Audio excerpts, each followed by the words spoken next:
کہ چاہے سارے عرب ملک اسرائیل کو تسلیم کر لیں، پاکستان کبھی نہ کرے، اس لیے کہ پاکستان اسرائیل کے طور پر وجود میں آیا ہے۔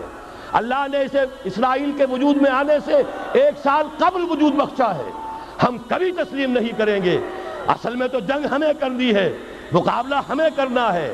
وہاں تک تو ہماری فوجیں جائیں گی، حضرت مسیح کے ساتھ ہو کر لڑیں گی، حضرت مہدی کی مدد کریں گی۔ یہ سارا کا سارا رول تو اللہ نے ہمارے لیے رکھا ہے۔ لہذا کسی صورت عرب کر لیں، مجبور ہو چکے ہیں، بے بس ہو چکے ہیں، ان کا معاملہ جو بھی ہے وہ جانیں، لیکن چاہے وہ تسلیم کر لیں، اسرائیل کو کسی صورت میں پاکستان تسلیم نہ کرے۔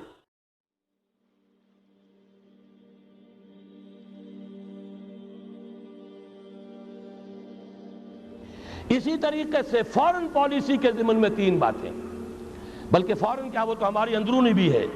یہ اجلاس حکومت سے مطالبہ کرتا ہے، ہمیں اللہ کا حکم ہے اعدوا لہم ما استطعتم، طاقت فراہم کرو، حکم ہے، فرض ہے، واجب ہے۔ اور اللہ تعالیٰ کا بڑا کرم ہے، اس نے ہمیں ایٹمک نو ہاؤ، اس کی صلاحیت عطا کر دی ہے۔ واحد ملک ہے دنیا کا، اور یہ بھی ثابت کرتا ہے یہ واقعہ بھی اللہ تعالیٰ کی مشیت میں کوئی بڑا رول ہے اس ملک کے لیے۔ اپنی خودی پہچان، اے مسلم پاکستان، اپنے مقام و مرتبے کو پہچانو۔ 400 سال سے مجددین امت کی بارش فوار تم پر پڑتی رہی ہے، تم نے اس کا حق ادا کیا، اس کے بارے میں غور و فکر کرنا چاہیے۔ بہرحال یہ اللہ نے ہمیں توفیق دی ہے، اس کو بھرپور طریقے پر اسے آگے بڑھایا جائے، کسی بھی درجے میں رول بیک نہ کیا جائے۔ ایک اور مطالبہ، کشمیر کے معاملے میں ہرگز یو این او یا یو این او کے کوئی سیکریٹری جنرل یا یو این او کی کوئی بھی ثالثی قطعاً قبول نہ کی جائے۔ یو این او امریکہ کا زر خرید اور امریکہ یہودیوں کا غلام، لہذا اگر اس طرف آپ نے رخ کیا، یہ کشمیر کچھ اور ہو جائے گا، یہاں کوئی اسرائیل وجود میں آ جائے گا، کوئی یہودیوں کو اور امریکن کو قدم جمانے کا موقع مل جائے گا۔ آپ کو معلوم ہے آج نجد کی سرزمین میں امریکہ کی فوجیں آ کے ڈیرا ڈال کے بیٹھ گئی ہیں، جہاں سے نکالا گیا تھا اخرج الیہود والنصارى من جزیرۃ العرب، نکال باہر کرو ان کو۔ لیکن یہ کہ ان کی ڈپلومیسی، جس طریقے سے دانہ پھینکا، جال بچھایا، صدام کو پھانسا، اس کے بعد جو کچھ کیا ہے، برکس نکالا عراق کا، اور عراق کا تو جو برکس نکلا سو نکلا، وہ اپنی فوجیں لا کر وہاں بٹھا دی، سارا تیل اب ان کے قبضے میں ہے۔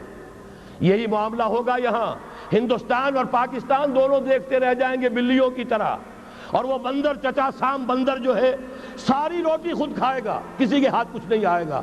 راستہ دوسرا ہے، بھارت کے ساتھ براہ راست گفتگو کرو، انہیں بھی ہوش آ جائے، کچھ آ چکا ہے، نظر آ چکا ہے، کشمیر کے حریت پسندوں نے ان کے ہوش ٹھکانے کر دیے ہیں۔ لیکن یہ کہ بہرحال باہمی گفتگو، اور اگر کوئی ثالثی کسی درجے میں، کوئی گڈ آفیسز، کوئی بھی ہمیں ذریعے درکار ہیں، تو جو پڑوسی ممالک ہیں ایران اور چین، ان کی مدد حاصل کر کے کوئی مفاہمت جو ہے لوکل طے کی جائے۔ یونائٹڈ نیشنز جو امریکہ کا زر خرید ہے، اس کا خانہ زاد ہے، اور امریکہ کہ جو یہودیوں کا اسیر ہے، اس کے ذریعے سے کوئی خیر نہیں آ سکتا۔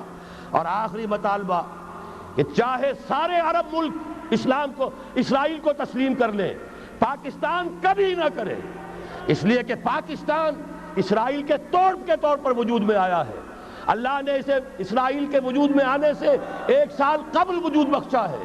ہم کبھی تسلیم نہیں کریں گے۔ اصل میں تو جنگ ہمیں کرنی ہے، مقابلہ ہمیں کرنا ہے۔ وہاں تک تو ہماری فوجیں جائیں گی، حضرت مسیح کے ساتھ ہو کر لڑیں گی، حضرت مہدی کی مدد کریں گی۔ یہ سارا کا سارا رول تو اللہ نے ہمارے لیے رکھا ہے۔